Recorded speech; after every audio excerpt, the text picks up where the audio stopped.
should be live. Gonna go over here and check this.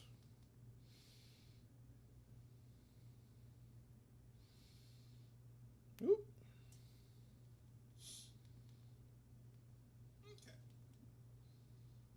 Audio sounds good.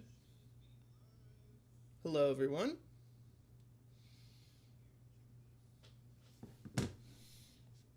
I'm gonna keep kind of adjusting a couple things. I'm gonna get music going shortly. I also don't like where this microphone is, so I'm gonna get that. So if you are watching, whoever's watching, I think there's a couple people watching. Where are you from? Who are you? Let me know in the chat. I'm in Houston, Texas.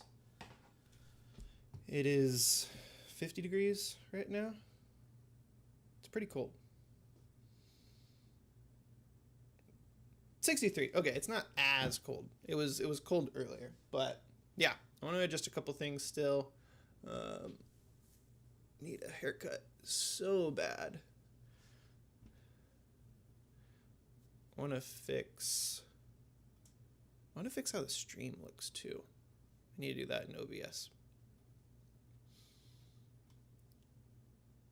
But also wait a little bit to where we have some people in the chat.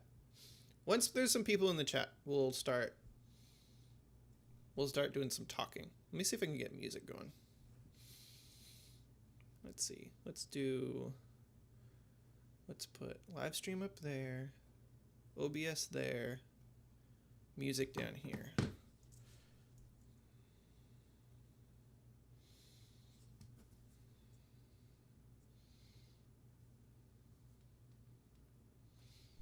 And then we'll start doing some talking. Let me see if we can get music going. Check. Let's see. I think I need more gain on the microphone. Cool. Looks good.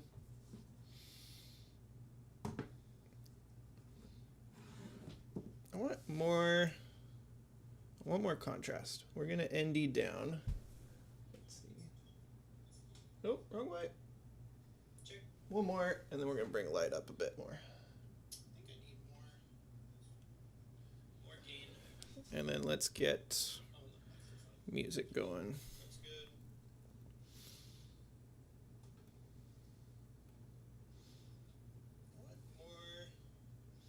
One more contrast. We're gonna ND down.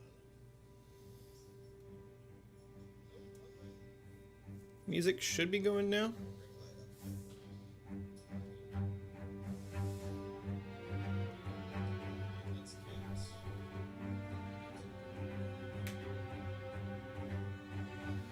I can't hear music. That's the only bummer. Oh, there it is.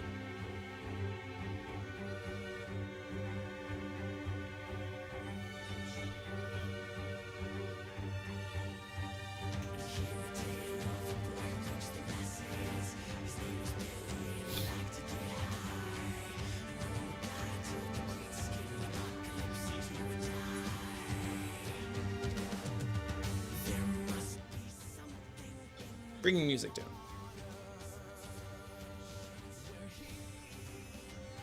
I'm gonna go 45. I just want in the background. We're listening to Periphery. Hail Stan.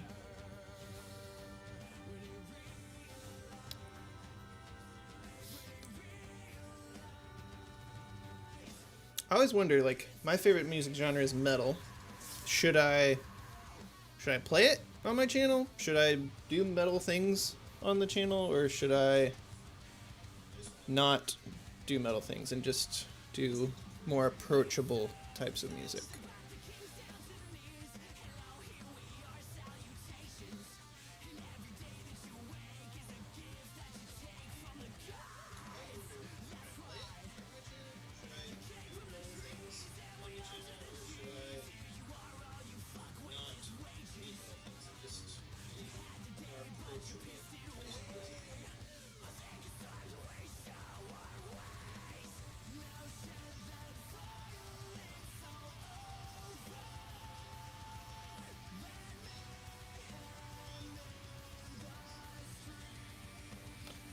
quality of the music isn't great.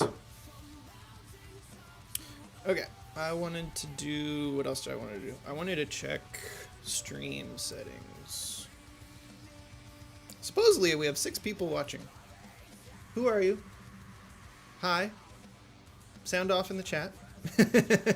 I would hate to this just be me talking by myself for like forever. And I'll probably stream for a couple hours. But I also need to start getting into work, which happy to share about shortly. But okay, so ChatGPT. I don't know if we're streaming in 4K. I wanted to try that. Let me see if okay, live streams, public. This isn't here yet. Fascinating. Oh, in my history. There we are. Can I go?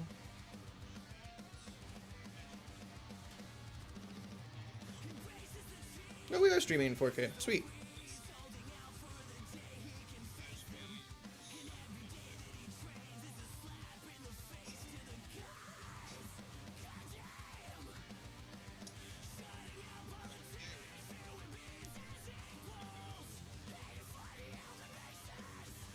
Yeah, the audio from Spotify doesn't sound great.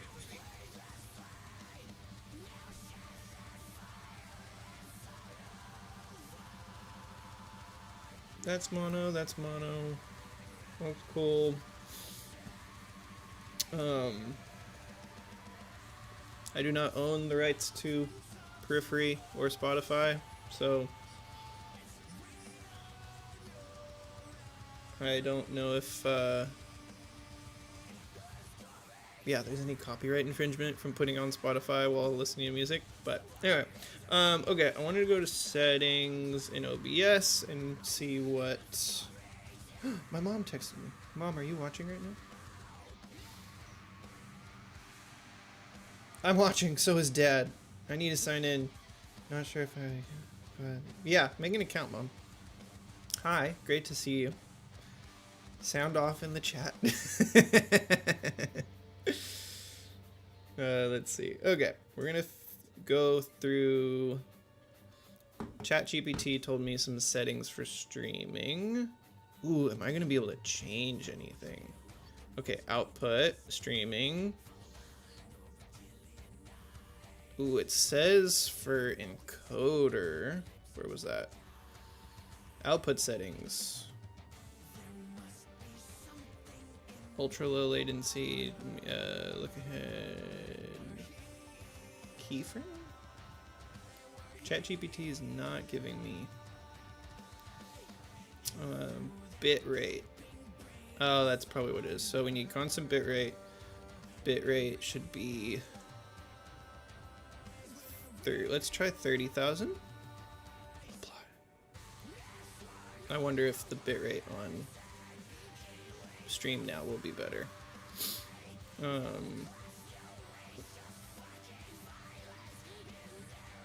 Oh, I think desktop audio is getting played and music is getting played. That's our problem. Okay, hold on. If I pause music, yep. Okay, now we've figured it out. Can I get rid of desktop audio? How do I get rid of or pause hide filters? I want to get live streaming to the point where I can just jump on and it works, but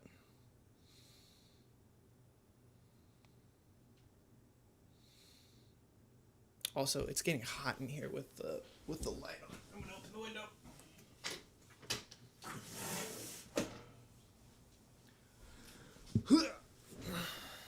Error. YouTube is not receiving enough video to maintain smooth streaming. That's not good.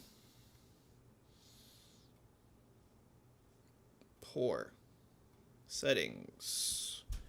Go back to that output. Let's do 20. Apply. Okay.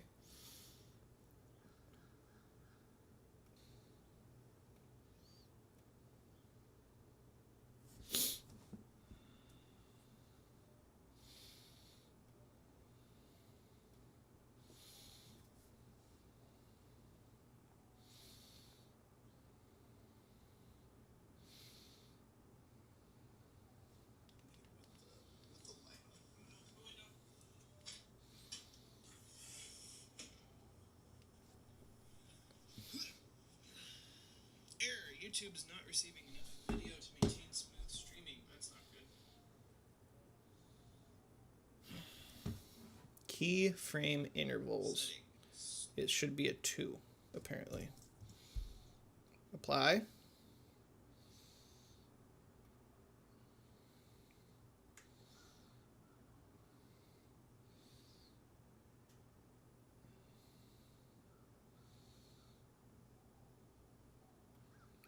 We're going to try best quality.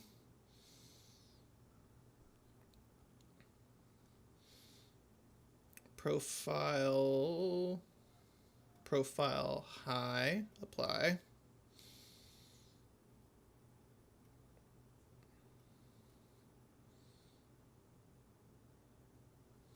All right, we're trying all this stuff to see if what it's going to do to the live stream.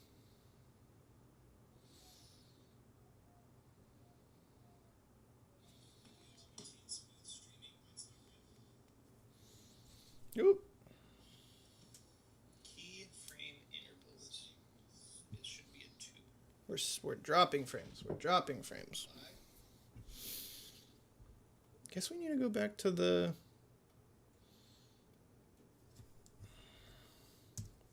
10,000. That was kind of the best. I mean, that's when the live stream said it was doing the best.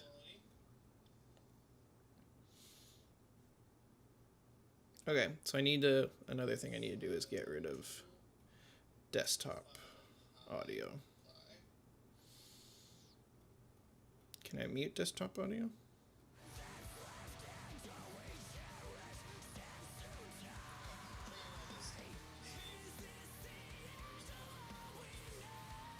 Music's just playing again now.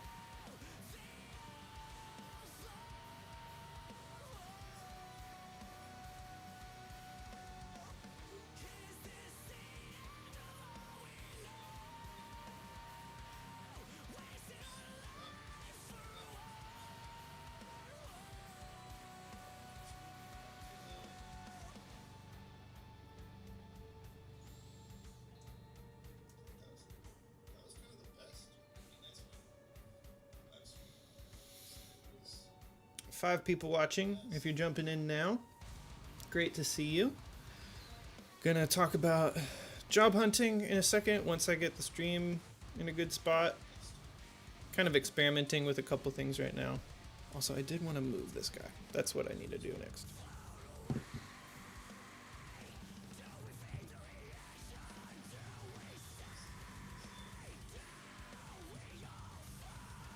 Music sounds better.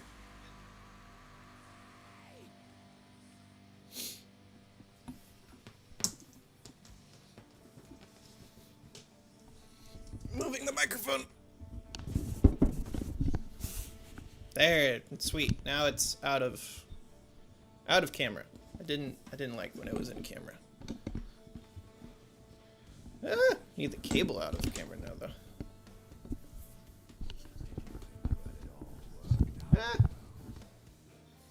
Hey, Rhett, great to see you, man.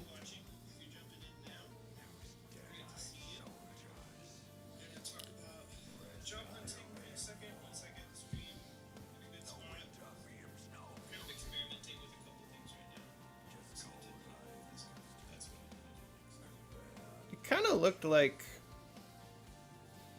the stream was best. Rhett, what do you use OBS for live streaming? I'm trying to do change some settings, but it looks like it just keeps getting worse. Oh, now it's excellent. Dude, Rhett, if you want to jump in this one, come on in. I don't know if there's a way for you to do that. I'd have guests on mine, but I don't know how. The one I did with Kofi forever ago, I sent him a Google Meet link. Stream looks better now.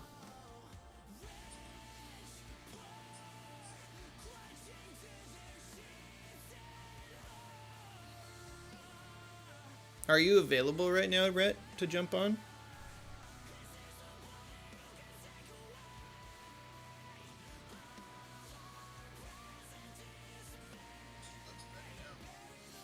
think we're still dropping frames though on stream.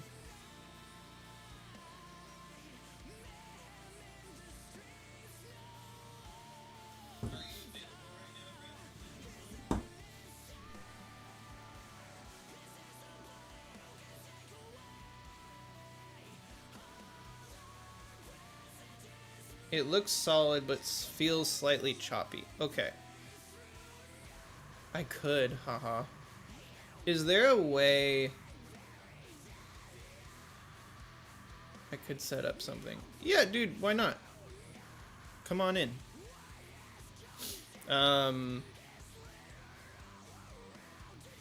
There's not really... I'm gonna, for this slightly choppy stuff, I'm gonna go back to medium quality, try high quality tuning, try that.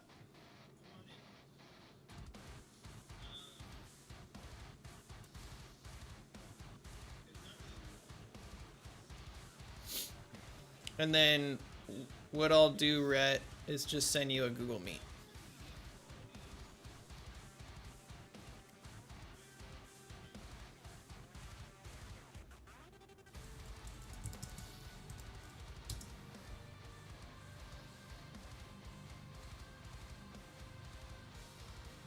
Create a meeting for later. Instant meeting.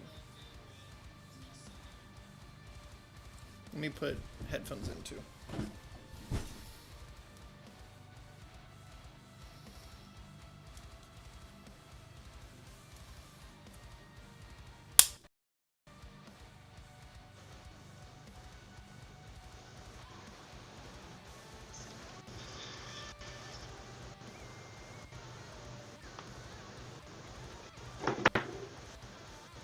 The guitar solo and Reptile.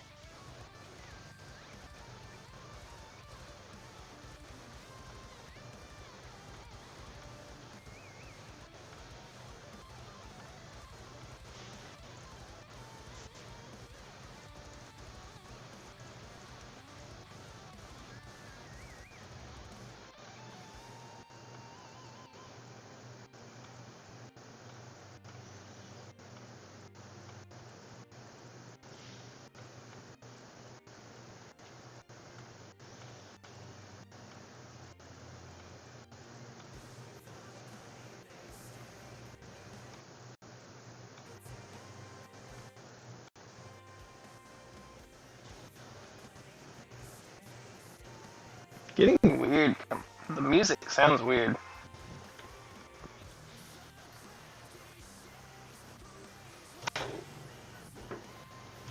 I wonder why the music sounds weird.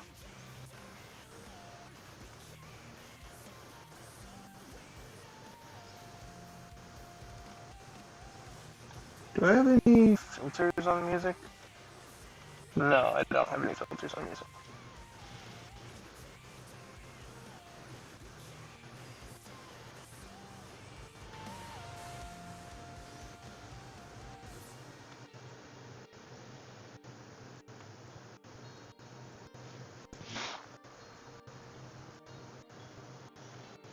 Rhett, let me know when you're ready and or available.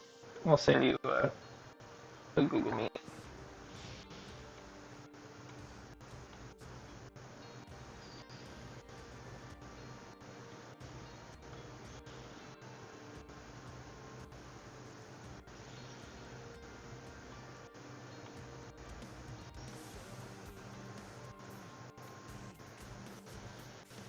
I wonder if there's a way in OBS for me to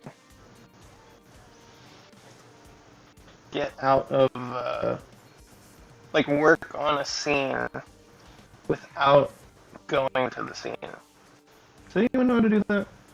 Because if I try and go work on a scene right now, it'll just go to that scene.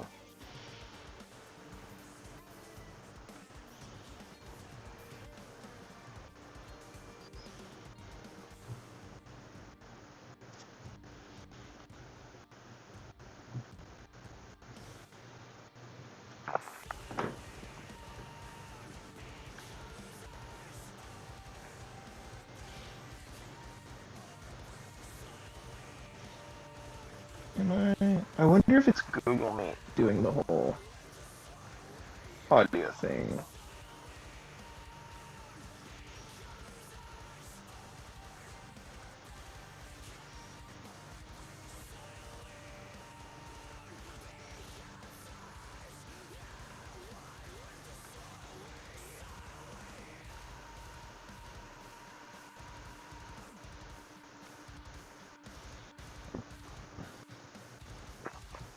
Well, Rhett, I don't know if it's gonna work out, but you let me know.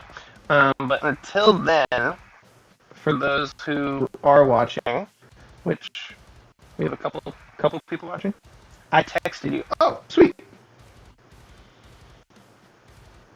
Let me send you. Almost ready. Haha. Sweet.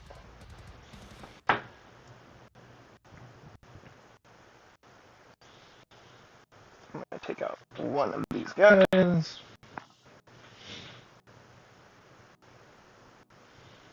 And then I wonder if anything I did for the stream is making it better.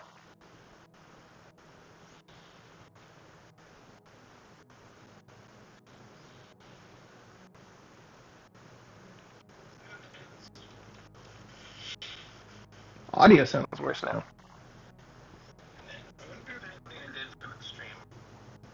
Fascinating. Okay, I wonder if I need to...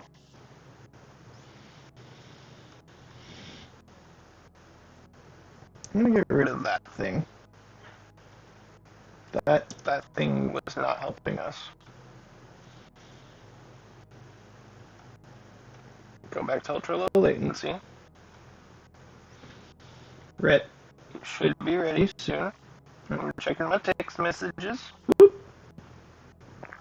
Okay, emailing you a link now, sir, to the Google Meet.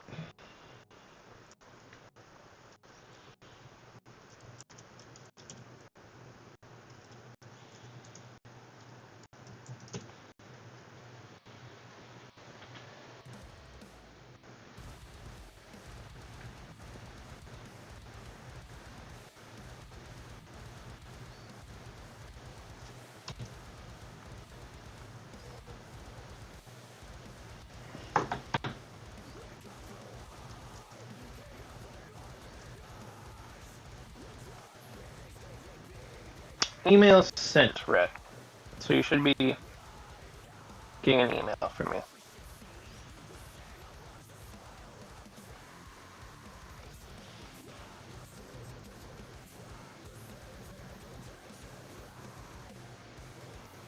Why is my audio not sounding good anymore?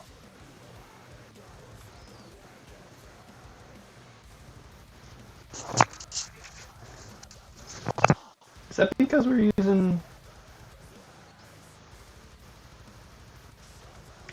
I wonder if Windows is doing anything funny.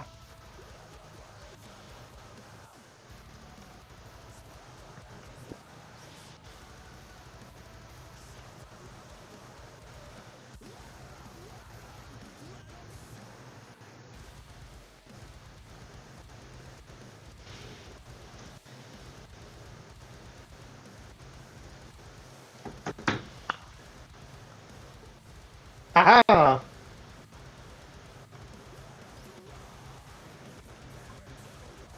Sir, hello. Can you hear me? Amazing. And I can hear you perfectly too. You okay? Was that a rush? We made it happen. Okay, let me bring you... Oh, through the Google Meet? Yeah. I feel like it's getting compressed or doing something weird on the live stream. But I can hear you in the Google Meet. I'm gonna bring the Google Meet now into live stream, which is the trickiest part.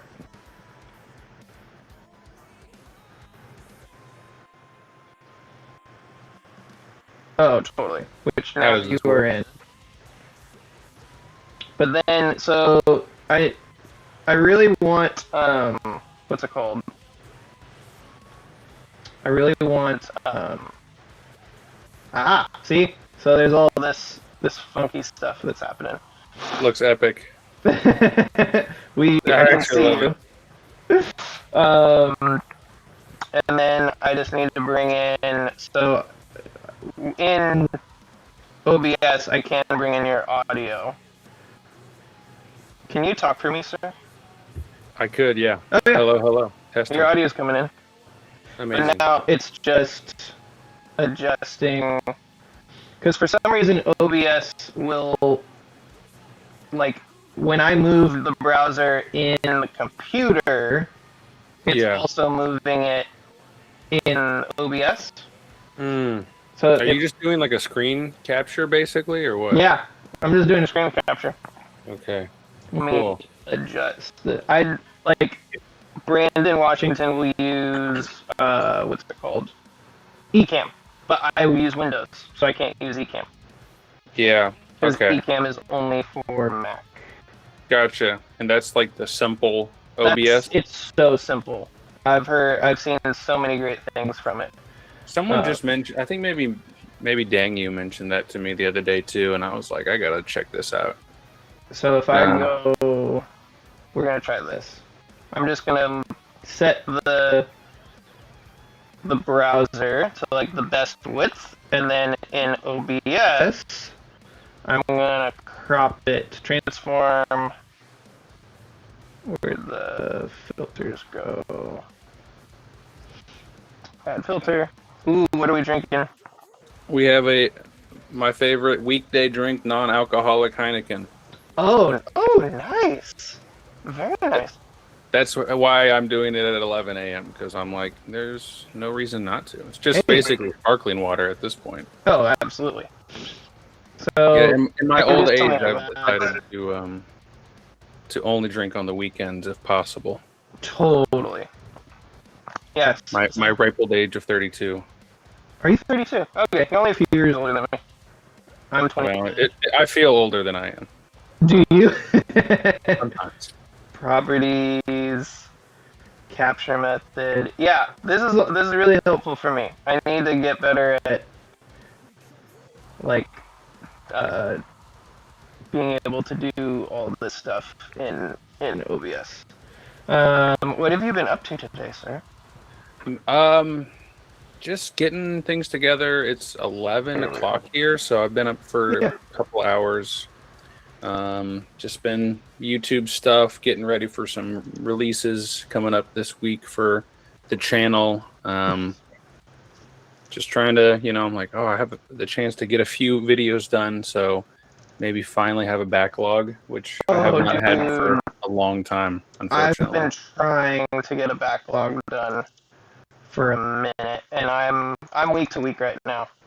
I've been week to week for almost 5 years, it feels like. So really.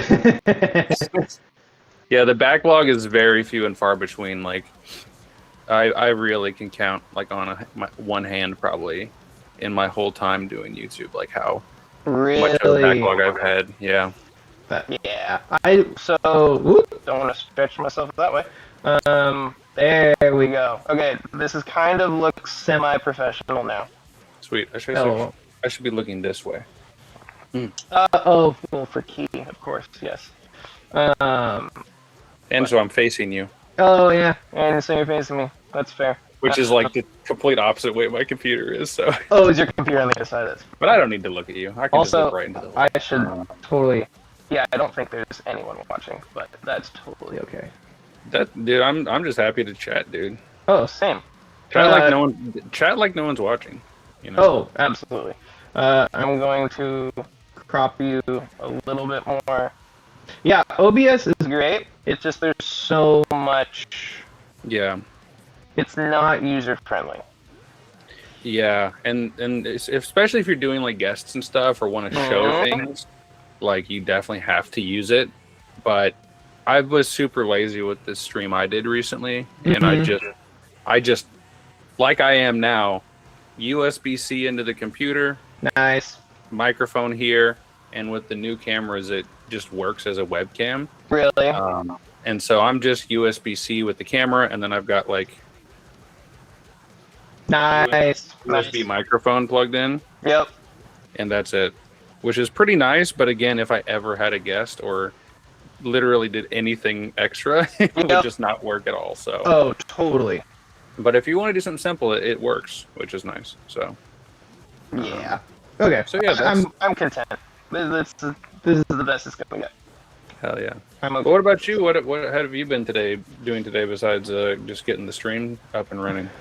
What did I do? So my video launched today. Can I There we go. There we go. Okay, the problem is now I can't see. Let me fast forward to live. Okay, this looks okay.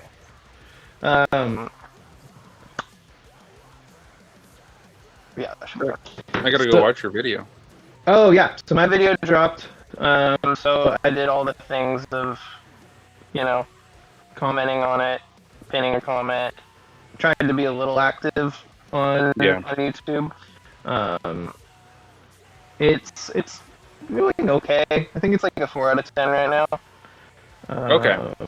Let's see where are we at in the analytics. I am trying something different today with it. Yeah, we're at 4 out of 10. Okay. Very cool. So my last video was a vlog, which I haven't done any vlogs yet. So I was curious how that would perform. It performed really badly, but I also it's a long video, so it's like 35 minutes, and posted it 2 hours before my prime time, which is prime time is like 9 a.m.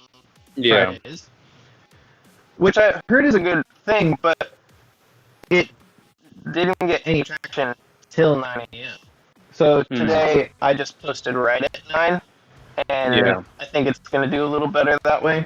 I asked ChatGPT about it, and it was like, if you have a big channel, like pre-uploading can help, but I only have 400 subs, so that's not going to help right now. Yeah, and it's so tough because like I feel like so much of the advice is like aimed at like medium or bigger size channels. Oh, absolutely. And then like most people don't have that size of channel. Yep. And so it's really tricky to like figure that stuff out for sure. I would definitely recommend like, especially if it is a little more Lumix focused and stuff, like I would just like lightly spam the have I disappeared? Oh wait, no. So another problem is I'm back. If I click to another, like the Google Meet has to be the thing that's on the front of, and if I move it, if I move it, doesn't move you, but okay, now I can at least see the chat. Oh, but if I click on the chat, and then you go away. I actually just need to take a lesson on how to do this properly. Hey, practice makes perfect, but yeah, I would not be shy about sharing your videos a little more on like social media, and like I have Facebook just to post videos essentially and to get jobs. So especially the last video, I don't know the new video, the like topics and stuff, but like it's totally legit to just sometimes I stay away from like the pro groups because I'm like this might not be pro enough for these video guys or whatever. Oh, totally. So if it's like Lumix professionals, I'm like, all right, maybe I won't post my vlog there, but what's the worst that could happen, So oh no, totally. I usually like within or around like a day later, just like if the video is applicable to people, like I'll go ahead and share it, and I don't spam it, just share it once and walk away. Yep. But it's like, it's relevant to the groups. You're shooting projects on Lumix cameras, and so I would recommend that for sure. And like, especially like, I mean, honestly, both of our channels, like in the grand scheme of things, are like basically at the same level, like from a like Mr. Beast scale. But when I first started out, like those views from those pages would actually be very significant, and I feel like the algorithm does probably not like them as much as like a organic view, but it's still a Totally. view, and if they comment and like and interact, it's even better. So Oh yeah. I just say wouldn't be shy about it. Subreddits too. I kind of don't really share on Reddit much because they're way more meaner than Facebook. But You told me to do that forever ago, and I made a Reddit account to do that. yeah, But then I just haven't. But I also did see, like, in terms of their, like, hey, being on Reddit isn't just to spam people. yeah, So I actually just forgot about it. So now that my account has lived probably for a little while, I Right. can like throw a YouTube video here, throw a YouTube video here. yeah, Today's video is just about an accessory. right. So that would be I can totally illustrate throw that great. somewhere. Yeah, it just True, to make true it relevant. story. I didn't know what a dovetail was till last year. Oh, hey, Dude, game changer. welcome. Dude, it's so nice. I have the thing right here. So I'm feeling like that's what your video is about. Yeah. Oh, there it is.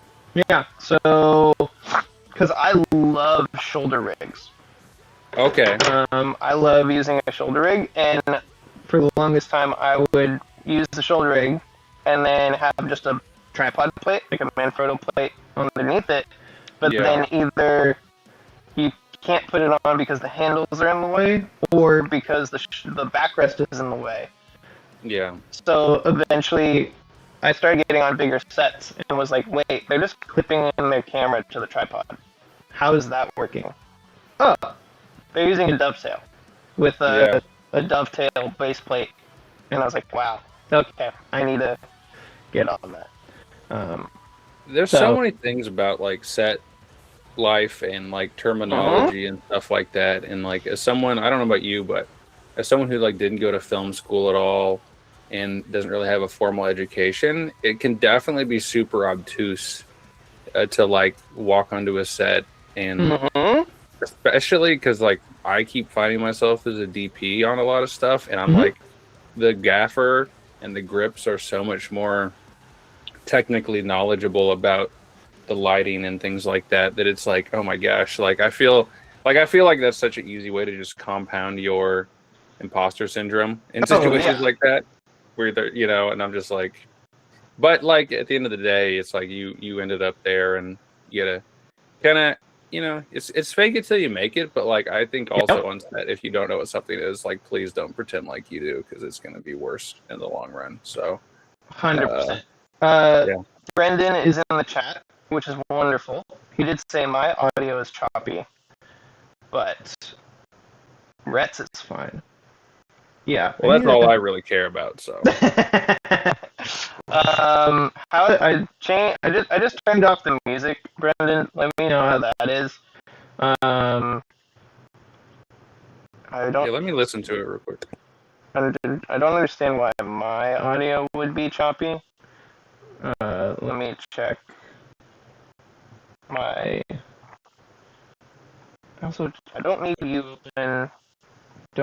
open. Yeah, I'm not really sure what that could be.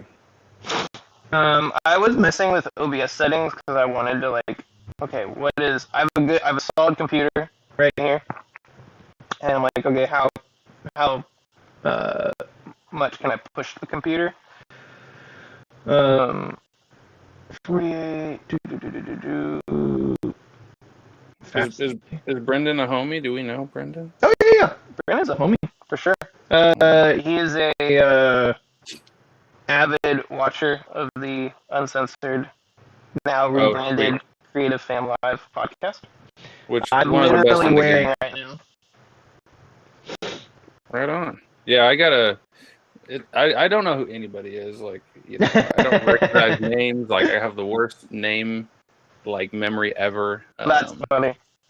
And like, even in the YouTube space, I'm like, even the really big channels, like I didn't know who Cam Mackey was until NAB last year, and then everyone's talking about him. He had his own light. I'm like, how did I miss this? How did I miss this? That's funny. So I didn't know who Cam was till a couple years ago when I was like, whoa, this dude's like making stuff about Lumix, but he like doesn't give an F what people think and has that attitude. And I was like, oh, this is kind of refreshing. This is like different. No, for sure. I found myself holding back a little bit. I wish I could be more like Cam a little bit, for sure. Care. Yeah, but I'm like, I don't know. It to each their own. I try to just keep things focused on the cameras and the gear and my opinions on it. And you know, I'm a positive person overall. So, well, totally. Close up. I moved you a little bit. Okay, I don't know if... Well, let me hear my audio from my end. Yeah, everybody, let us know how the audio is sounding. My audio is choppy still. I don't know why. I wonder if it's... No, my audio is still pretty choppy. I'm surprised that... I don't even have my headphones in. I've just realized, and my audio sounds good. There's no like feedback coming in, so that's good at least. I'm curious. Wait, I'm curious if what's it called? Oh, noise canceling. Yeah, that's. It does kind of sound like that a little bit. So the microphone. Yep. In Google Meet, it was doing some funky noise canceling. I think we should be better now. Damn it, Google. Google again. Can't trust them. That. So the microphone, yep. In Google Meet. That might be better now, but we'll see. It also might be an OBS thing. Okay, we'll see. I'm gonna. Yeah, this streaming thing is tough, man. I'm glad I don't do it. High quality, because also I need to go back to the stream health, normal latency. Stream health looks good, but yeah, audio. It's funny that audio is being weird. Same peak, apply that. And then the problem, of course, is like it's so hard to test these things. Yeah. So I'm gonna try that. I've definitely got a few random like texts from people being like, "Hey, help me test this out before I go live or before I do this," and I'm like, "Sure," and I'll just jump in. Oh, totally. I today was just like, I should just do this. And the original plan was I was gonna job hunt while I live streamed. Also, I'm making this bright because I'm getting blinded by my 300D right now. Oh yeah, I've got a 120 up here right now, which is my main YouTube light. The 120, dude, that was a classic light.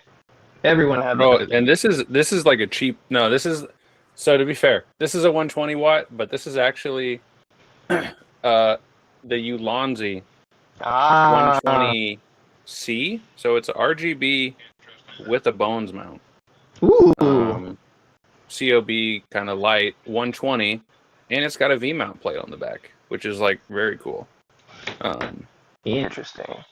So, but it's also kind of like my least used light. So really, my YouTube, well, just out in the field because I'm like, how often? And the Bowens mount is also like not standard, so it's like the depth is wrong. So if I put a Fresnel or a lot of the cans I like reflector dishes on it, it does not behave normally at all. And I'm like, okay, so this is like, it's a Bowens mount, but it can only be used with some modifiers. And so it's perfect for just plugging it in and leaving it here. And then if I ever need a more powerful light with RGB, I'll bring it out. But yeah, so just one of those lights I got to review and was like, thought it was really great. But then it just is so convenient to leave just chilling in my office. So Gotcha. That makes sense. No, I want to get the Amaran F21 and F22.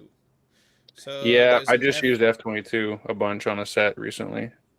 I just fixed something, and the audio in my ears sounds better now.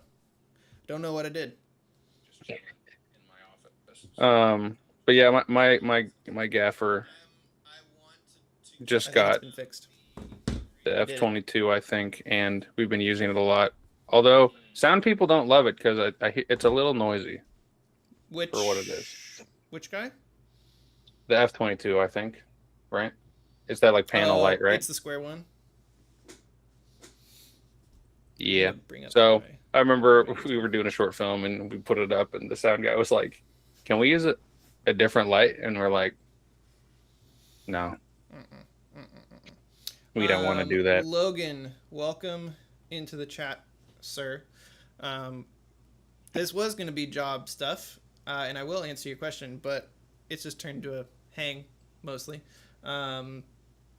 What tools are you using to develop your contracts?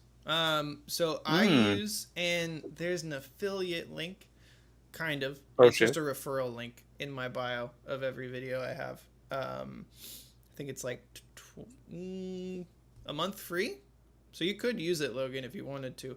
I use a program called ShootQ. What do you use, Rhett, for developing contracts?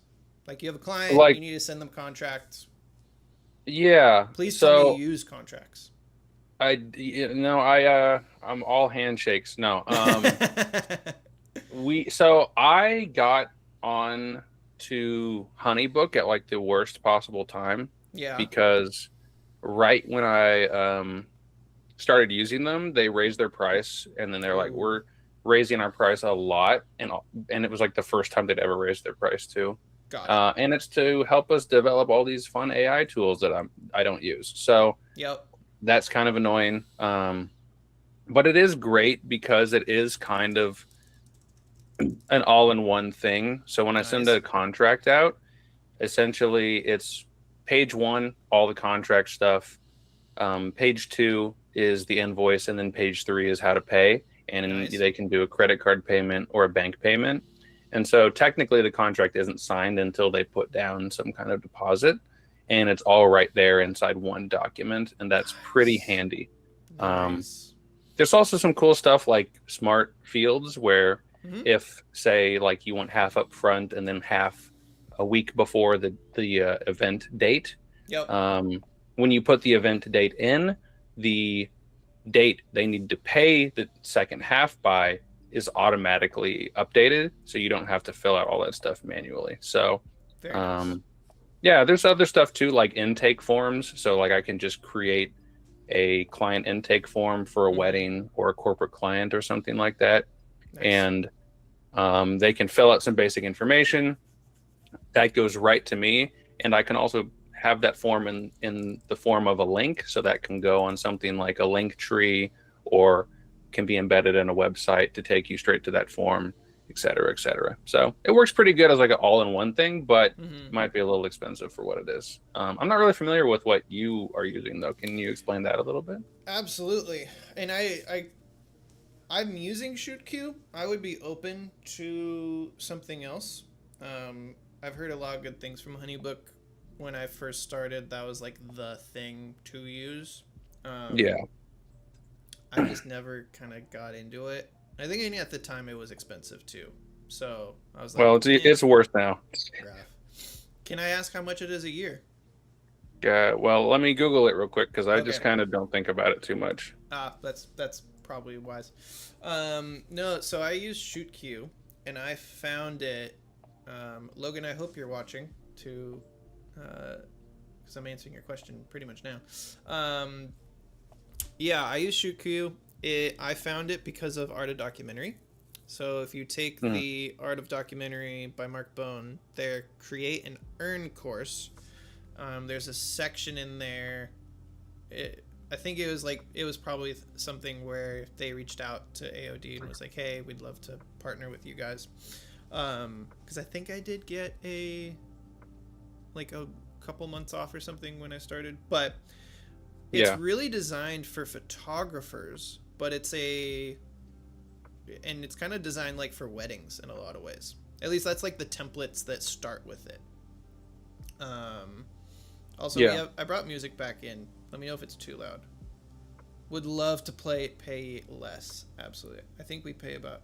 Oh yeah. So ShootQ, and I can really trickly check my. I also should plug this company. I use a finance platform called YNAB. Means you need a budget, so I can just go here and instantly know what I pay for everything. So for ShootQ, it is $400 a year. Okay. I Yeah, wish... it looks like HoneyBook is kind of. There's a starter one. I think most people are doing the essentials, which is billed yearly. You save 18%, and it goes to 30. Or it's on sale right now for $36.75 instead of $49. So That's not bad. 36 times 12 is 432. So pretty similar if you Very get similar. it right now with the price off. Totally. But yeah, it's HoneyBook is okay. Got it. I can walk you through it sometime off stream because I for don't sure. know. I can't really show you probably all of my contracts and client names and stuff, but if you want to see Totally. more about it, it's pretty cool to have like templates set up and you don't have to start stuff from scratch every time. Totally. Let me... But it's all I've really used recently, so I can't compare to other similar stuff. Let me see, and I'm gonna bring up my phone for live stream just to see everything. But I should definitely get another monitor eventually for this stuff. How are you liking the S1R2 for video so far? Brendan, I love that camera. That camera is amazing. It only gave me a overheat warning in the what's it called? While shooting on a project once, but I was in direct sunlight and it was 90 degrees out.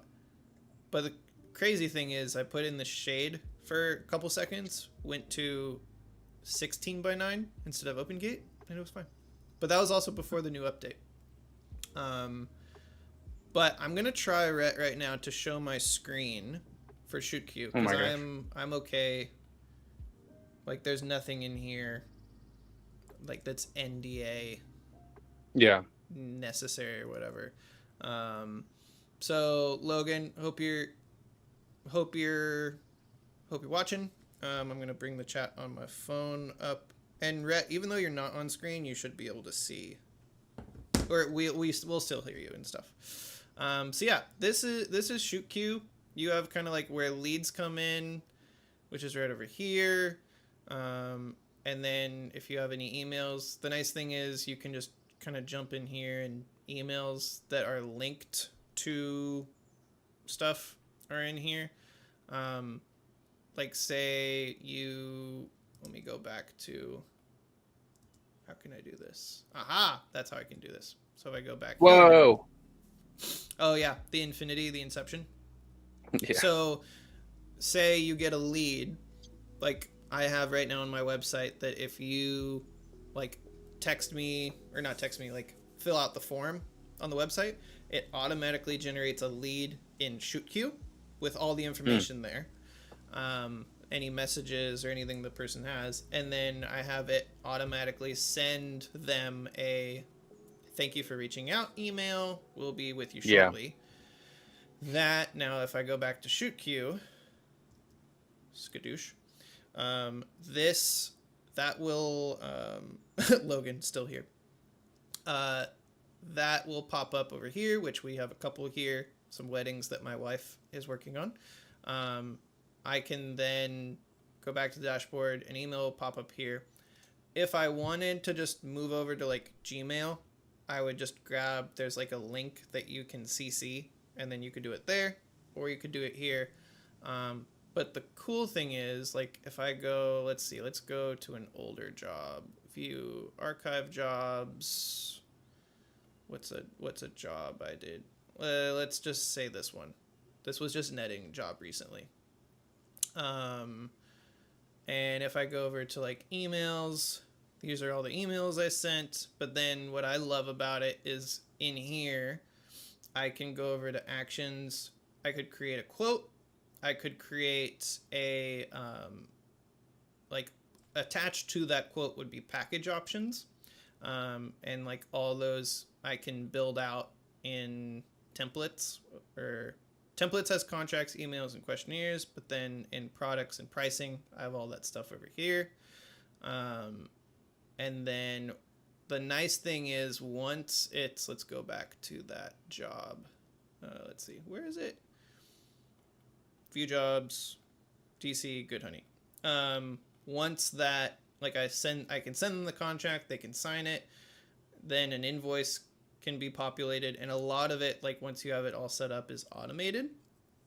And I really like the idea of like it's all in one platform. And if I go back to that,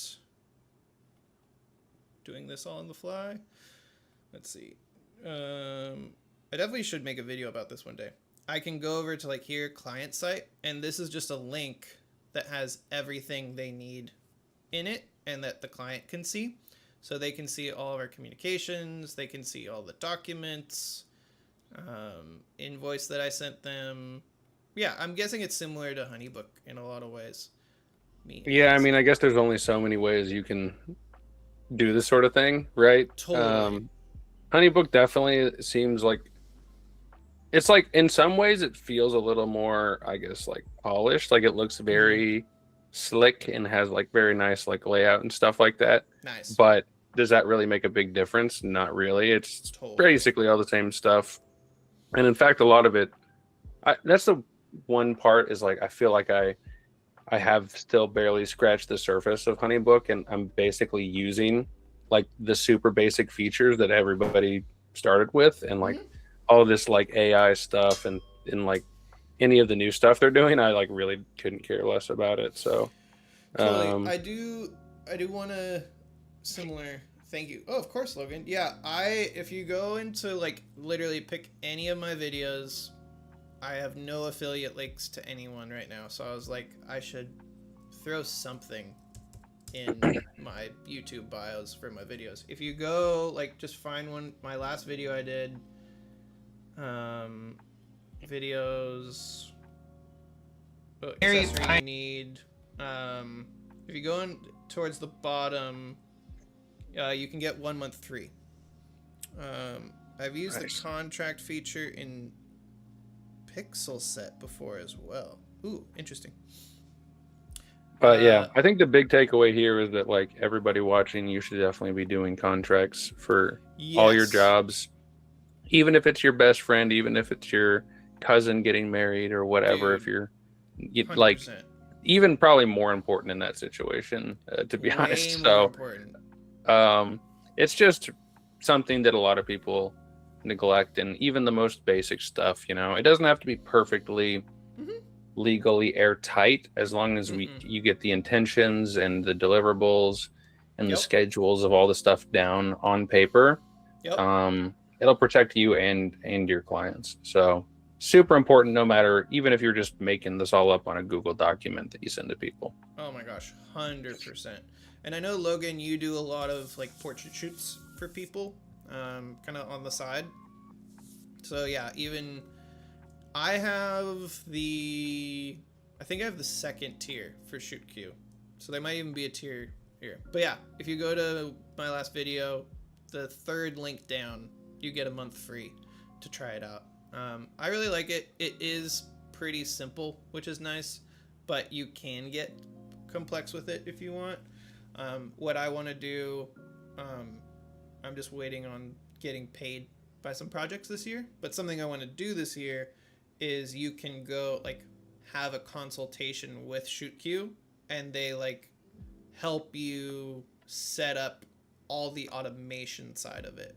So there's a lot of automation things that you can do, like if they do this, it sends them an email. If they click on that, it automatically generates something for you. I just haven't done that yet.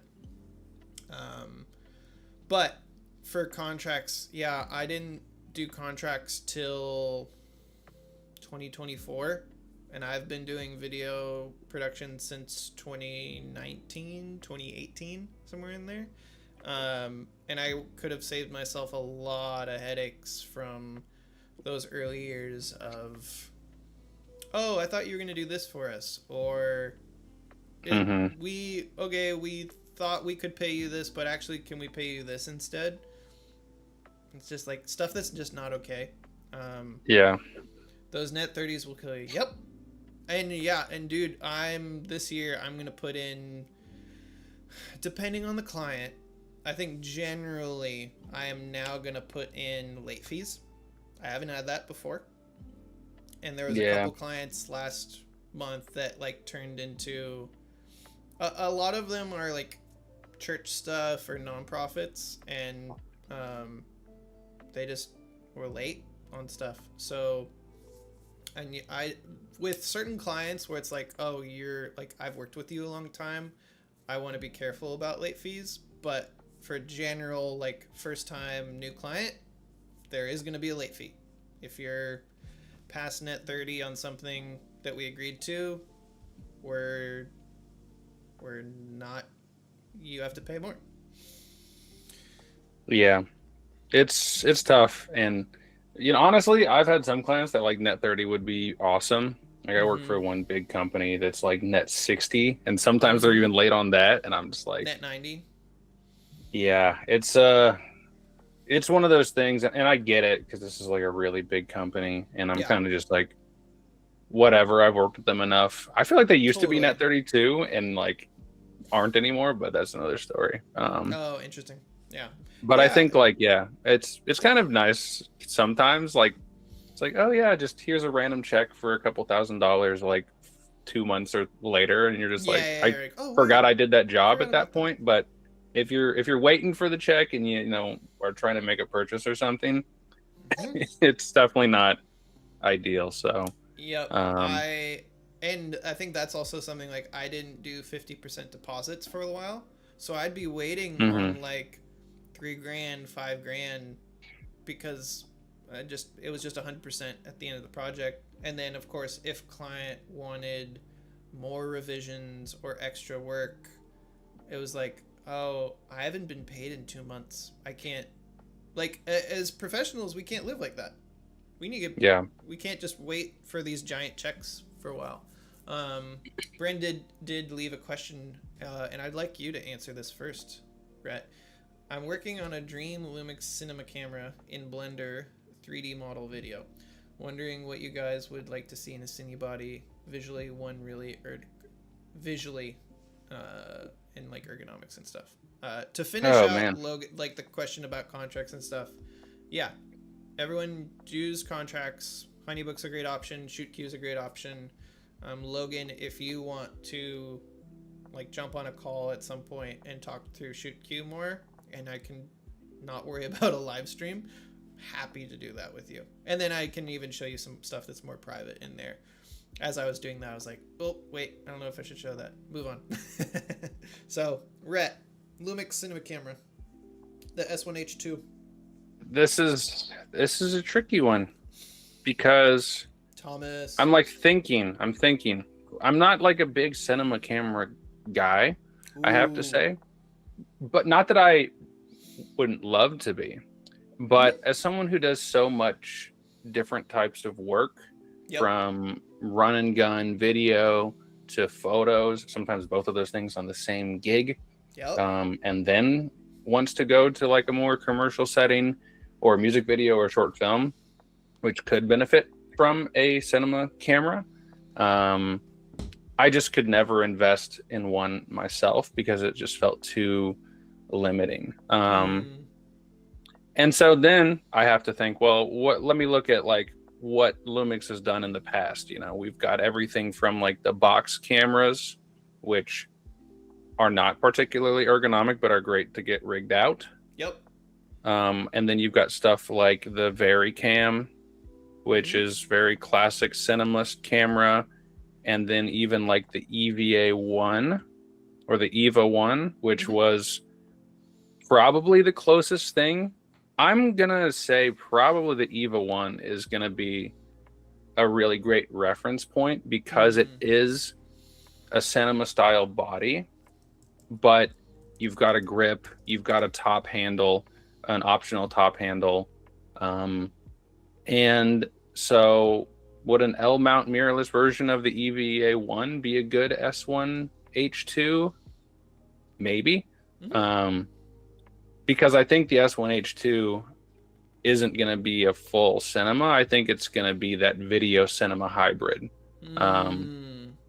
Or maybe it just looks like the S1H and is very similar. But when we're talking about ideally, I would love for it to be like they said, ergonomic, have a nice grip, have some easy mounting points, so you could rig it up crazy if you wanted to, or you could still strip it down and still have a relatively workable package. But that's just my thoughts based on what they've done before, have been like a realistic but still optimistic ideal. So Yep. What about you? I'm grabbing the photo of the EVGA one for us so people can see what this thing looks like, which in my mind looks very much like a C200, C400, Yeah, like that. And history of this, it was made by Panasonic, not Lumix.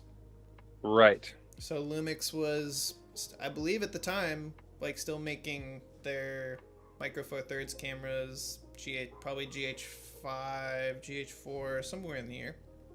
Yeah, I think this is like the GH5, GH5S era. Definitely not the Totally. GH6. Because I don't know when did the Eva 1 release? You have the GH6? Yeah, 2017. and the GH5S. Wow, 2017 is when this came out. Oh, and the But- GH5S. That's a goated camera. Nice. But yeah, I mean, Super 35, so it was like a relatively big sensor at the time, Mhm. dual gain ISO. There's Yeah. some really this was actually, I just found out this was actually used in a few select scenes in 28 Years Later, the first movie from last year, alongside the iPhone 16 or whatever. That's funny. It's really funny. But this has a you can flip the infrared filter out of the way on this camera with a dial, and so they used it for those like red night vision infrared shots. That's cool. Because it's a very specific feature that not a lot of cinema cameras have, and Yep. just kind of random that this got thrown into a movie made like last year. Oh, 100%. Yeah, for me, I'm going to lock that there. Sup, Preston? Great to see you. Thomas, great to see you. Shot a couple shows with this camera. The, Eco TV 3999. You shot with the Evo 1 or the GH5S? Let me know. But in terms of like what I want for a Lumix cinema camera, and I literally made a video about this 2-3 weeks ago, or maybe end of last year. It was kind of like a Lumix what I want for Christmas. Cinema camera is in that. So to reiterate my thoughts here, completely agree with you, Logan. FX6. I want an FX6 style camera, which is essentially like a EVA 1 thing. Personally, even though my only hands-on experience with the camera was at NAB last year, I would rather them use inspiration from the Pixis, like 6K and 12K, like that size. I personally, which I think is similar in size to a FX6. I'm not sure which is bigger. It's actually a great thing to Google. But yeah, I would want that. I'm happy with like full frame 6K. I don't know if they need to put the like the S1R2 sensor in the camera. That could be cool maybe for a future camera. But just take an S12 sensor, put it in a Pixis size slash FX6 style body. Yeah, they seem to be about the same weight at least. So they're both around the 5.5 pounds, the 6K Pixis and the FX6. Okay. Yeah. And then I don't know about the EVA one, but you know, it's kind of apples to oranges. So we have for the Pixis, it's let's say 10 by 5 by 7, and then the 6K. The FX6 is smaller than the Pixis. But about the same weight. Oh, is it? Okay, 2 pounds, body only. Oh, wait. No, the Pixis is body only 5 pounds, and the FX6 is like fully rigged out. 5 pounds, yeah. 5.7 That's pounds. crazy that the FX6 is that light. Yeah. Yeah, Logan. Pixis with internal ND would almost be a perfect camera, and yeah. Do you think it would be competitive enough to beat the Pixis? Yeah, I think that's where some weird stuff with like L-mount Alliance comes in, where it's like, okay, Lumix makes their own cinema camera with the same mount as a Pixis. It has to do something different to like compete, especially if like they're in that, because I feel like a S12 sensor in that body deserves to be $4,000, $5,000, somewhere in there. So you're competing with the Pixis 12K. So I feel like for Lumix, they would have to put IBIS in the camera. I think that would be their like cinema camera with internal stabilization. Here you go. I kind of agree. I know doing ND filters and IBIS is really tough. So I think that if they can do that, that's cool. But I think for the brand Lumix, the safe option would be cinema camera with their amazing internal stabilization. Yeah, I agree. Especially to differentiate it would make a lot of sense. And then I think also noticing a trend with just cameras in general, but also Lumix cameras specifically, people get really mad when you take things away from a camera when you make a version 2. I mean, the GH5S is not a bad example as well. Even though that had a totally different use case, people were like, I would love this camera if it had IBIS, even though that's not really the vision for that camera or what they intended it to be used for. And even something as simple as like the top screen on the like the G9 II or the S1R2, they were like, where's the top little screen with my info? And like the camera's better in every way, but that's gone. So if IBIS was gone, I think people would be pretty upset. 100%. So, and they could always make a box camera version of it too later on. But yeah, we have the perfect example. We have the S1R Mark II. Bring it more into the light. And on the top, it's essentially a S5 II. And I literally know no one who can say this. I have the original S1R. Nice. And that has an LCD screen on the top. And I do love that LCD screen. Yeah. If we turn it on, so right now it's in like, let's give you guys. So photo mode, just kind of showing all of the dials and everything right now. I am going to, spoiler alert, make a S1R versus S1R2 video. I don't know how you feel about this, Rhett. And also Logan and Thomas, I do see your questions. I'm gonna get to those shortly. But Rhett, when it comes to like let's just call it a keystone video, like a video you've always wanted to make, and you're like, that's gonna be an epic video. You're gonna put hours and weeks into it, but you don't want it to just like come and go. Like, what do you do? It's like, do you pin it to your channel for forever type thing? Honestly, I think that a concept, I feel like you kind of know when a concept is going to be one of those videos, and you can't always be right for sure about that sort of thing. But and I've been super surprised by some of the videos of mine that like pop off and just have legs and just keep going. Yep. But I think it really is just like, you know, having that thumbnail, the title, the intro of the video scripted out and like paced out, Yep. and just giving it, it's really just giving it all the chances to succeed that possible, you know. And then letting it go, because you just never know with YouTube. Some of my highest effort videos are some of my worst received, and some of my, but I've also have high effort videos that are still getting views like years later. So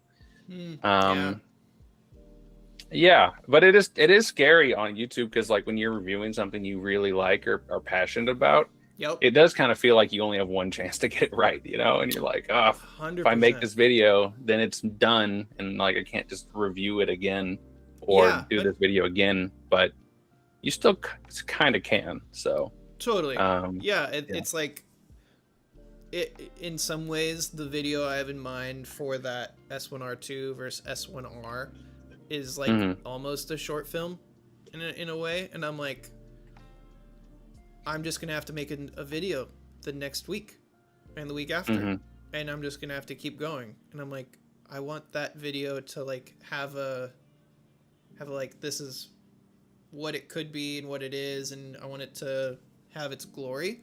But I know it's just like, I'm gonna make that video, be really proud of it, and then just have to keep going.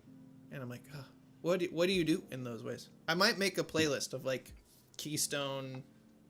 If you want to know about my channel, watch these videos. Yeah, like this is me type thing. Yeah, for sure. Yeah, I think just don't overthink it too much, because then you'll never make it, which has happened to me with about 10 videos that I still need to make. So anyway, let's catch up on some comments. Yeah, so Thomas, to answer your question, there's no more room on my bench over here for cameras. Thomas, to answer your question, I will not be coming to NAB in 2026. And it grieves me to say that, but on the flip side, it's because my wife and I are having a child. Yay! Literally 2 weeks before. Bring the baby. Hey, I told her that, and she was like, no, not happening. And so also, you tried, like, though. I did try. No, yeah. So our baby boy comes. His due date is April 6th, and LOL, my wife is in the chat. Hilarious. I can hear everything he is saying. She's downstairs. You're hilarious, baby. Why is your guys everybody like the video for the new baby? Oh, absolutely. Let the baby know. Watch yourself, sir. That's hilarious. My baby boy turned 1 yesterday. It's the best gift ever. Love that, Logan.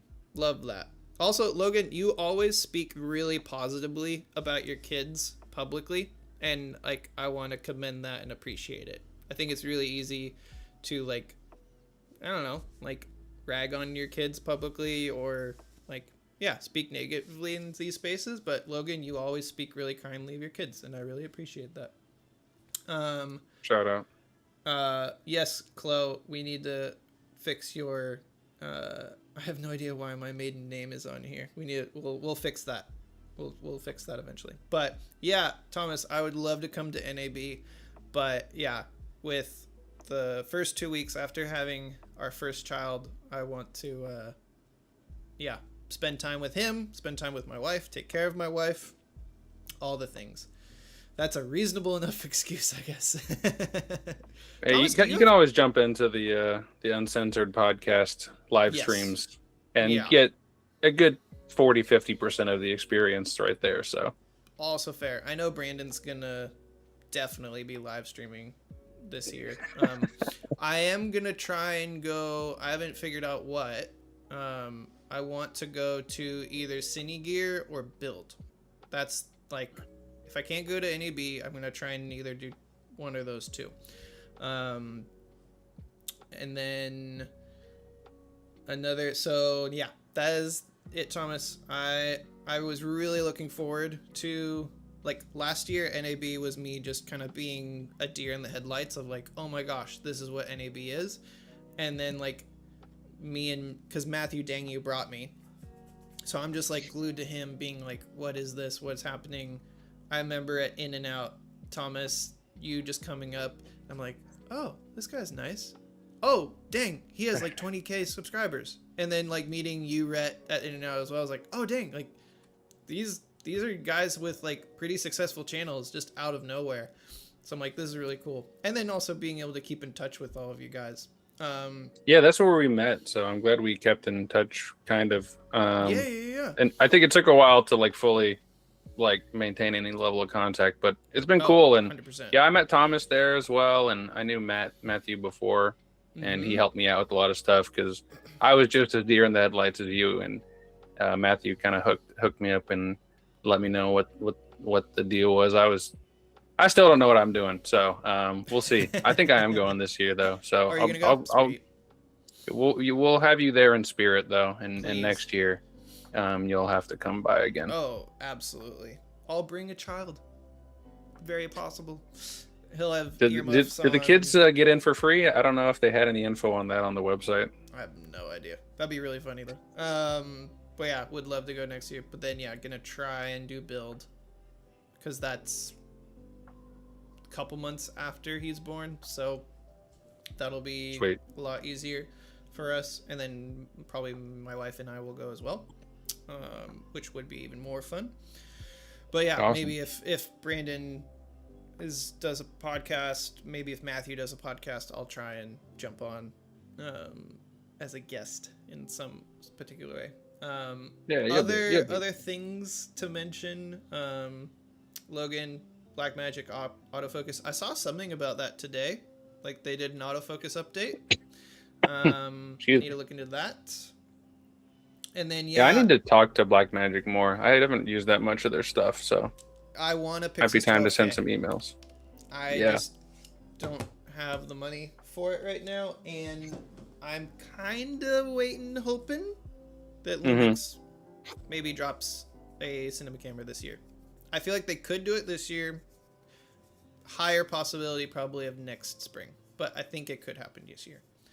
Yeah, I have no idea. Because when they originally, at least if we're going off history, the S1 and the S1R came out 2018.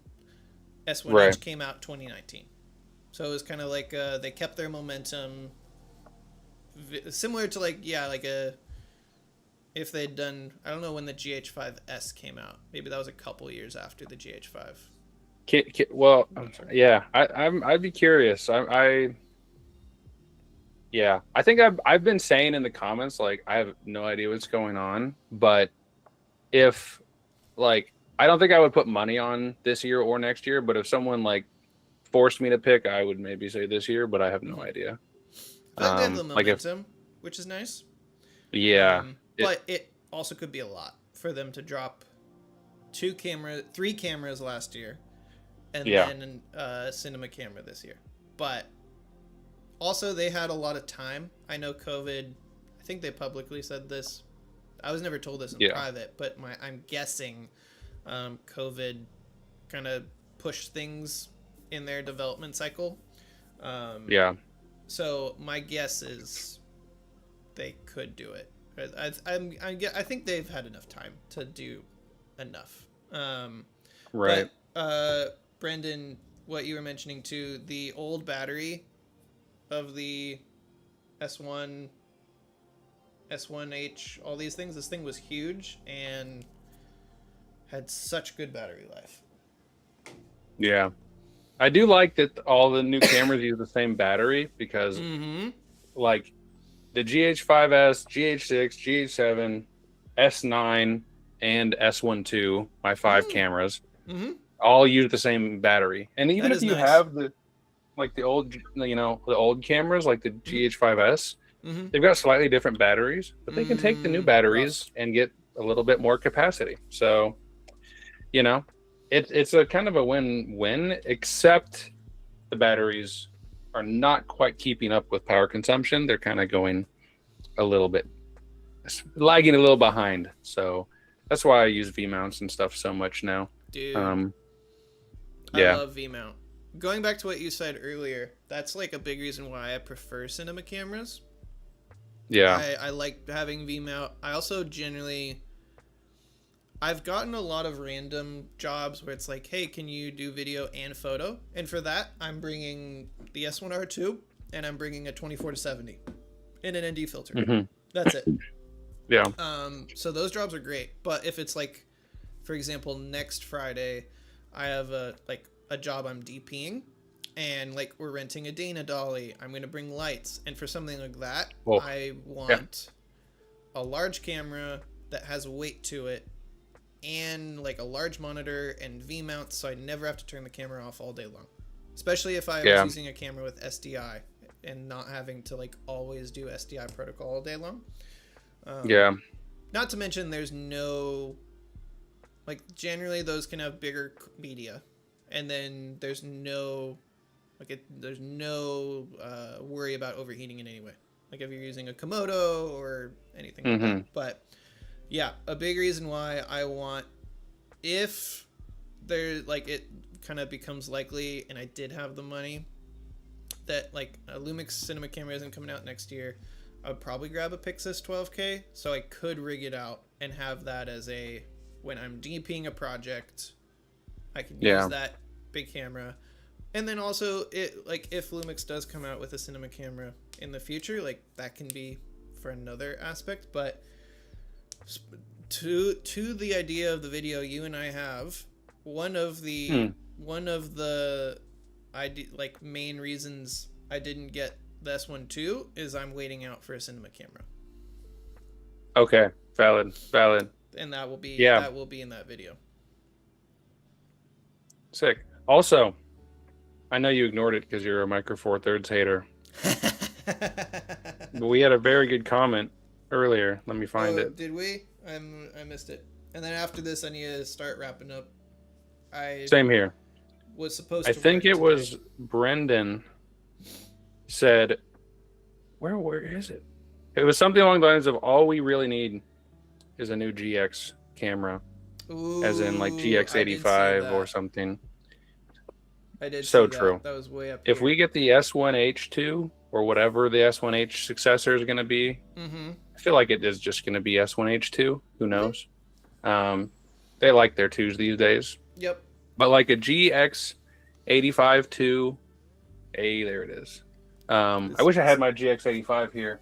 I've been using the GX85 though, for casual stuff. So huge compared to the the S1R2. It's crazy. I've had my hands on the S1H a few times, and it's like significant camera for sure. Oh, dude. It's a thick boy. Yeah. So Brandon says, I'm the guy in chat every week asking about a new GX camera, and I'm sure Sean hates it. LOL. Yeah, I just don't understand it. You know, everybody but Lumix, who perfected the tiny camera, is making one, and they What's like the GX? even the old. I don't know about that camera. Oh, all right. Let me go get it. I'm gonna. I don't yeah. know if I'll appease the people. All right. I'm gonna. Don't look at me. Go get it. So. Camera. Yeah. No. I'm going dark mode. You just stop down. Yeah, I don't know about the GX, and that's also Brendan, Thomas, and Logan. Are you guys gonna go to NAB? I don't think I saw you guys there. I saw Colton. I met Colton from Uncensored at NAB last year. Guys, I'm back. All right. This is the GX85. This was Panasonic's first camera with IBIS. Oh, that's sick. It's 16 megapixels. Nice. It has a viewfinder. Oh, and we want a tilty screen. Nice. So this is a great point and shoot kind of street photography camera, because you can get it down low. Yep. Get that kind of top down look and point and shoot. I think if they redid it, it would probably be a tilty flippy. Oh yeah. But it's so small. Like, it's discontinued. Yeah. Or no, that's the GX9. So here is it's not the smallest micro four thirds camera ever. It's Yeah. probably slightly smaller than the S9. Yeah.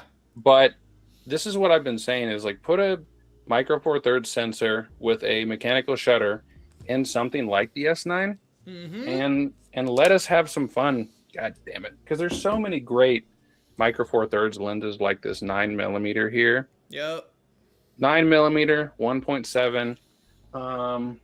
There is a 15mm 1.7 Leica lens, which is like the greatest micro four thirds lens ever made. And it's just it's crazy. Or even like there's other series too. I did a review on this camera, the GF3. Nice. Look how tiny it is. Jeez. It's just a little baby. so small. And this is an old ass camera. This is like 10 megapixels, 12 Got it. megapixels. Very rough image quality. Yep. But it cost me $70. That's amazing. It's great. So I think Lumix could do some really fun stuff. This is like rangefinder placement on the EVF too. Take the S9, put a rangefinder on it, make it micro four thirds, and get all the money. That's what I say Panasonic should do. Great point. I agree with everything except the micro four thirds part. Yo, I'm gonna turn you into a micro four thirds guy before things are over. I swear. Hey, the GH7 does kind of tempt me because of the price. Some of the features in it are really cool. But yeah, my thing is I only have L mount full frame glass, and That's okay. most likely the next lenses I'm gonna just like I have the 25 and the 50 of the Arla. Nice GH7. GH7 is a sexy camera too. Look at this thing. Hater. Cinema. Cinema. Greatest lens Panasonic ever made. Oh, I've heard great things about the 10 to 25. There's some magic. No in the GH micro stuff. four thirds hate in this chat. So, okay, last question, and then I need to go make Okay. food and lunch Same. We're on the same time zone, right? Central? Chicago? Central time, right? Yeah. Yeah. You're I was just gonna say, I north think- of me. Yep. Whoa, what? As How far as cold I is know. it in Chicago right now? I think it's 20s, if 20s, I'm correct. Nope, it's 30s today. Went up a little bit. Wow, so warm. I do have the window open right now. It's like 60s for us. Well, But I we do wish. have a cold front coming. And it will Hang be in in the there. 30s. Hang in there, man. Damn, it's 72 today. It's going to be a great day. But then it'll drop to 40 tonight. Damn. Okay, also, Brendan, just because you're in Canada does not mean you can't come to the US. We want you to come. We love Canadians. There's a giant population of YouTubers who are Canadian. It's just the French Canadians we have problems with because they're still French. That's really funny. Hey, I just went to New Orleans and French food, so good. Yeah, I like the food. It's the people. No, I'm just kidding. That's funny. I am like as a joke hate on French people all the time just because it's kind of funny. No, yeah. And then Logan, I hope to if I go to build, we need to meet up. Hopefully we can do that. Yeah, NAB is cool, but it is a lot. You like what I did was Airbnb with some guys, so if you can do that, highly recommend. Oh, rip, Brendan. I'm very sorry that you need RAM. That is not going to happen. Have you heard about this, Rhett, at all? The great RAM Well, shortage? first off, why don't you just download more RAM? LOL. That's funny. Oh, why? Google Meet being dumb. That's really funny. Yeah. PC RAM has... I've heard about this a little, yeah. I don't know why, though. Because of AI data centers. And I think there's another reason I can't remember. It's the demand is up, so supply is going down and price is going up. Is that so, like, economics? I've heard of that. Yeah. College hashtag. But yeah, like my PC I want to rebuild, like use the same case but rebuild with different parts. So I like have lists going on, and like the RAM that I picked out like 3 months ago was $200 or something. It's now $700. Ooh. Yeah, it's bad. Oh, that's tough. It's really, especially as a PC enthusiast, it's really hard for me to like, hey, go buy some parts and enjoy building your own computer. It's like, well, you can't really right now. It's really Damn. sad. There's some wacky stuff going on right now, unfortunately. It's so true. Okay, I need to wrap it up. What are you up to rest of the day, man? I'm about to get some food like you. Noise. Get to work on some edits. Noise. See what happens. Thanks for having me on though, and like, yeah, this is fun. If I ever figure out how to do this on my end, yeah, love to have you on Please. mine as well. But honestly, maybe this is just the place for the hangs. So I'm glad I saw your live coming up and jumped in. This was really fun, dude. Oh yeah. Hope I didn't distract from the topics or anything too much. I want to work on this a little bit to where and I'm probably just going to change the description. I want to do kind of office hours things where it's like I can just turn it on, have the chat up and work. So generally I try and have Mondays be an admin day. Tuesday to Thursday is editing, productions, stuff like that. I try and like limit it to those days. That way it doesn't take away from social media, admin work, all those things. And then Fridays I try and have be research day. And I'll probably I'll just do this on a different live stream.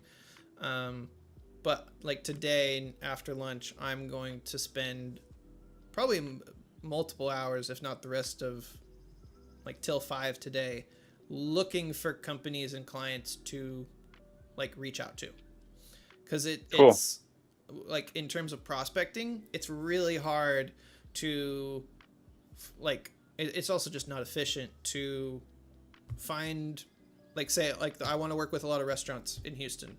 It's not efficient to like find one restaurant, develop an email, a pitch, and then send it to them and then start over. It's more effective to build out a list of like, okay, I'm going to reach out to these 20 potential clients, email them, and maybe for a couple of them, I'm going to maybe develop something a little more personal of like, loved this about your brand. I can help you with that. Gotcha. So today's research day. Build out a list, build out contact information, and then Monday will be sending out emails. That way it's like staggered. And also by Friday I'm like, I could take today off, but I shouldn't. I would like to not work today, but I should work today. That's me every day, bro. But yeah, I'm in the same kind of boat right now, honestly. I had a wedding company that I really just was basically about to stop working for anyway because they're terrible people. Rough. And then I got in a whole situation with them, so I'm like, okay, I probably won't be able to do that even if I wanted to now, which just speed runs what I was going to do anyway. It's just really not worth working for people like that anymore. And so I'm in the same boat of like looking for new companies and new wedding companies and production companies, as well as individual businesses and things like that. So maybe I'll take a cue out of your book and do the same thing. Find at least 10 agencies in Chicago who you don't know that you could work for, send an email, and then follow up 10 times until you get a response. Like I just sent out 10 emails for wedding companies last week, so maybe it's 10 follow-ups. I can at least do that. So Yeah, Um, I've learned because like that was all of July for me was just emailing, and I emailed Mhm. so many people, but then I didn't follow up on any, and I was like, oh, that's the problem. And then Yeah. some of them took like 3 or 4 email follow-ups, and then a couple of them took phone calls, which Yeah, suck. I was gonna do a follow up and a phone call. I've had really good luck with phone calls. Just If you because, can yeah. if you can come off really non-salesy. Hey, my Oh name's yeah, Ezreal. Like, I want to ask you a couple questions. Can you help me out? Do you have time? Okay, no, you don't have time. I do video production. Would love to work with you. Can I call you back later? Just something chill to where it's not, they don't instantly hang up. yeah, You're trying to yeah, help people. Like, the worst they can do is say no. So, exactly. you, Well, with, with, uh, with prospecting, you just have to do it. That's the yeah, hard part. it's very true. Well, I hope everybody got some good info there, and I hope maybe people next did. time you stream and I come on, we can follow up on how some of these prospective sort of things went. Hopefully, it went well. 100%. You can keep me accountable that I go and actually talk to people. Yeah, maybe All right. probably not Fridays because that's when uncensored happens, but maybe Thursdays. Thursday morning can be my office hour stream time. Okay. Well, just keep me posted. I'll jump on here or not whenever you want. And yeah, let's get some food. Let's get some leads. Let's see what happens, man. Sounds good. Later, Rhett. Have a good one, All man. right. See ya. And goodbye to everybody in the chat. You guys are killing it. Bye-bye. All right. See ya. Google Meet has finished. I can go back to my normal.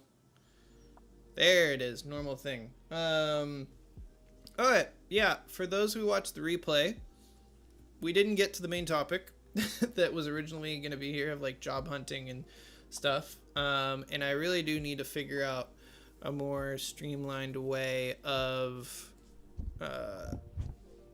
bringing guests on. But that was fun, getting to chat with Rhett and stuff. My volume is low. Did that help? I'm not sure if that helped. But thank you, Thomas, Brendan, Logan. Y'all are homies. And then, yeah, we'll definitely I want to do this more often. I want to figure out a more easy way to do this. And then, yeah, just enjoy getting to talk to people. And then I did drop a video today about a dovetail and just accessory, which I think is very underrated. So hope you all having a wonderful Friday. And till the next time, peace.